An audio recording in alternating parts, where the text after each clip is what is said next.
Story of the Buddhist Hill, Part 2 of 2 on Between Master and Disciples, given in English, on August 15, 2021. Hello, Buddha, why do you cry? In your stone heart, how much desire? Why do your tears stream down the sea? Why give your love to the pebble? Warning: sensitive content. So, all 3 months vomited out all kinds of meat, like chicken meat, cow meat, beef, and then dog meat. Only the nun, she vomited vegetables. So the old man said to them, "This is already the top of the God's mountain. You are already in the Buddha's land. But here you vomited out all the animal meats, which are forbidden. So how can you call yourself a real practitioner? You cannot become a Buddha." And then the old man pointed to the nun and said, "Okay, you just go alongside this path and go all the way up to the mountain top. Don't go down, go up. You're almost there." So the nun continued to follow the path to go up to the top of the mountain. And then she became a Buddha. She became Kuan Yin Bodhisattva. Kuan Yin Bodhisattva has many magical powers. She is powerful. She can destroy any of the bad ghosts and demons so they don't bother the good people on the planet. From that day on, even up to this day, the family and the clan of the nun still continue to worship Kuan Yin Bodhisattva. And every New Year, whenever they worship Kuan Yin Bodhisattva in the New Year, they put out a bowl of vegetable soup. And the other 3 monks were feeling so ashamed that they could not become Buddhas, and then they lost all the merit that they had accumulated through their diligence and ascetic practice.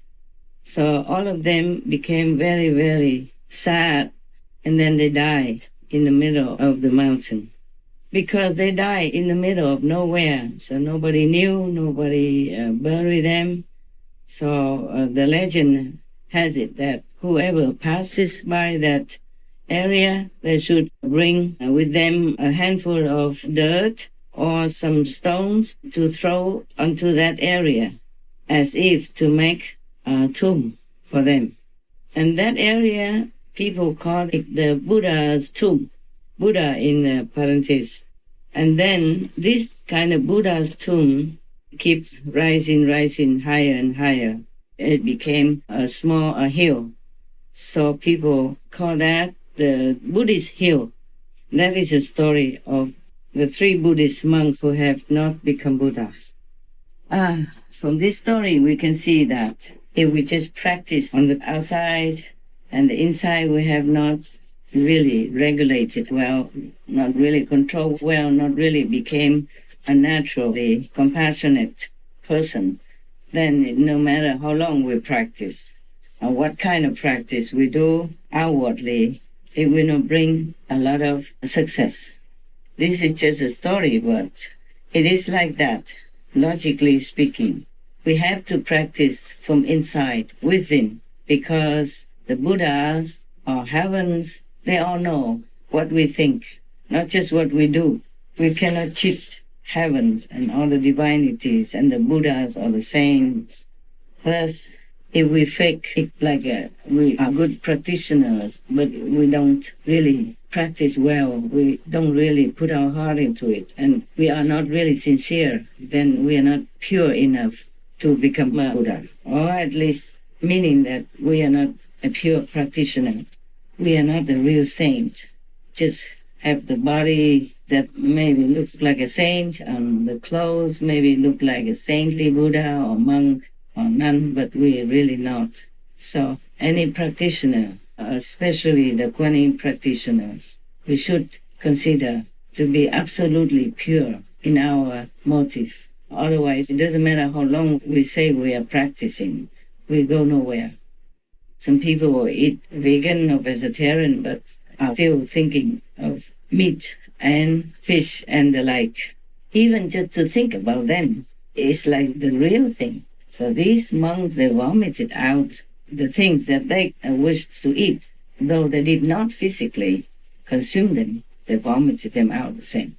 So all the 5 precepts that thou shalt not kill, meaning we are vegan. But then the desire inside must also be cut. Mostly the Kuan Yin practitioners, they don't have difficulty with that. If they're sincere, they don't even think of meat or fish anymore.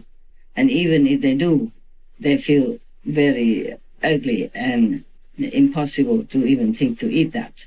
And if they go to the supermarket, for example, they would try to avoid the meat and fish and animals, dead corpse area. If they have to pass by, it feels very uncomfortable. They have to pass by very quickly and don't even want to look at that because they know it came from the terror, the suffering of other beings. And that makes them feel painful also. I guess the story is very, very simple, even though my translation is not all that perfect, but you understood. And I hope that you remember that the real practice is inside, within, not the outside. That's why often, normally we, the practitioners, don't tell of our inside spiritual visions. Sometimes it's okay, sometimes okay. But for good intentions, we can tell in front of the master or in the assembly, not to boast. If we have the intention to boast about it, we will lose it and we won't have it again. Or even if we have it, the master power will cover it, so you don't see it, so you cannot boast again about the secret of heavens. I wish all of you, no matter what situation, to continue to hold on to your faith, meditate well with all your heart, all your mind, all your sincerity, not just to benefit yourself, your family, your friends, or whomever around you, your neighbors, but also to benefit the whole world. And for that, I thank you. God bless. God bless all of us. God bless the world in time of trouble. There's not much more I can say or want to say anymore. I just wish the humanity wakes up and realizes what's good for them and what is not, before it's too late. It's not just about their health, their well-being on this planet in their present lifetime, but it's about the next life where punishments are waiting for them in such a terrorizing manner that they could not even imagine. But it will happen if people don't change into a more benevolent lifestyle, befitting the children of God and according to the law of the universal love. Thank you to all of you for being good, for being awakened soon enough. Take care. I'm always with you. Pray God to keep you safe. Pray God for others who are still veiled by ignorance. God love. What is here to search for endless pain or sorrow?